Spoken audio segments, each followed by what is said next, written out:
क्या आपने कभी सुना है कि कोई बच्चा बिना टिकट, बिना पैसे प्लेन की लैंडिंग गियर में छुपकर विदेश चला जाए? ये कहानी है अफगानिस्तान के एक 13 साल के मासूम बच्चे की, जिसकी आंखों में सिर्फ सपने थे, लेकिन हालात इतने खराब थे कि उसने ठान लिया उसे अपने देश से भागना ही है।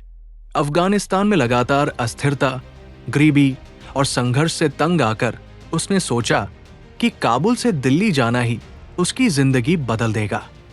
लेकिन उसके पास न तो टिकट था, न पैसे और न ही कोई रास्ता। उसने तय किया कि वो हवाई जहाज में छुपकर भारत पहुंचेगा। लेकिन कैसे? हिम्मत जुटाकर उसने हवाई अड्डे पर खड़े एक यात्री विमान के लैंडिंग गियर, जहां पहिए मुड़कर भीतर चले जाते हैं, में खुद को छिपा लिया। फिर शुरू हुई 94 मिनट की मौत से जंग। काबुल से दिल्ली की उड़ान लगभग 94 मिनट की थी। इस दौरान विमान 30-35 फीट की ऊंचाई पर पहुंचा। वहां तापमान -60 डिग्री सेल्सियस तक गिर जाता है। हवा में ऑक्सीजन बेहद कम होती है। लैंडिंग गियर में न तो सीट होती है, न सुरक्षा, न गर्म कपड़े और न ही सांस लेने के लिए इंतजाम। विशेषज्ञ कहते हैं कि इस ऊंचाई और ठंड में इंसान का बच पाना लगभग नामुमकिन है। शरीर जम सकता है, बेहोशी हो सकती है और मौत तय होती है। लेकिन ये बच्चा किसी चमत्कार की तरह जिंदा रहा। चलिए अब जानते हैं कि आखिर ये चमत्कार कैसे हुआ। बच्चा कैसे जिंदा रहा, इसको 5 पॉइंट में समझते हैं। 1. जब शरीर अचानक -60 डिग्री सेल्सियस पर पहुंचता है तो शरीर की कार्यप्रणाली धीमी हो जाती है। हाइपोथर्मिया की वजह से शरीर लो एनर्जी मोड में चला जाता है। इससे शरीर को कम ऑक्सीजन की जरूरत पड़ती है और इंसान थोड़ी देर के लिए ऑक्सीजन की कमी झेल सकता है। 2. लैंडिंग गियर का हिस्सा पूरी तरह बंद नहीं होता। वहां हवा का थोड़ा बहुत बहाव रहता है। हो सकता है कि टेक और लैंडिंग के दौरान कुछ समय के लिए उसे पर्याप्त ऑक्सीजन मिली हो। 3. अगर ये उड़ान बहुत लंबी होती, जैसे 6-7 घंटे की, तो शायद वो जिंदा नहीं बच पाता।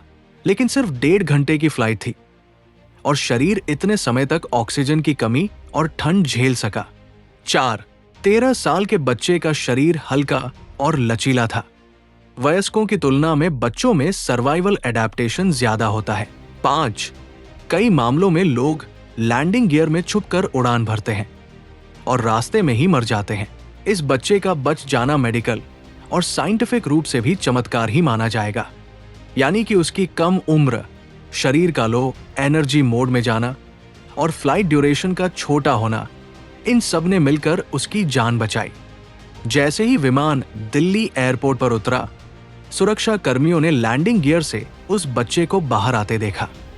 वो थका हुआ, कांपता हुआ और बेहद डरा हुआ था। अधिकारियों ने तुरंत उसे पकड़ा और मेडिकल जांच करवाई। लेकिन भारत आने का उसका सपना अधूरा रह गया। कुछ कानूनी वजह से विवश होकर उसे उसी दिन वापस अफगानिस्तान भेज दिया गया। ये सिर्फ एक बच्चे की हिम्मत नहीं, बल्कि अफगानिस्तान जैसे हालातों में जी रहे हजारों बच्चों की कहानी है, जहां लोग अपनी जान जोखिम में डालकर भी बेहतर भविष्य की तलाश में निकल पड़ते हैं। उस 13 साल के लड़के ने शायद सोचा था कि अगर वो दिल्ली पहुंच जाएगा तो नई जिंदगी पालेगा। लेकिन हकीकत यह है कि ये यात्रा उसकी मासूमियत और बेबसी की निशानी है। ये कहानी हमें सोचने पर मजबूर करती है कि किस कदर हालात इंसान को मौत से खेल जाने पर भी मजबूर कर देते हैं। ये सच्ची कहानी यही समाप्त होती है। यदि आपको कहानी अच्छी लगी हो तो लाइक, शेयर, कमेंट और सब्सक्राइब जरूर करें और हमारे प्लेलिस्ट को एक बार जरूर विजिट करें। आगे आने वाली कहानियों के सारे अपडेट पाने के लिए बेल आइकन को जरूर दबाएं। धन्यवाद।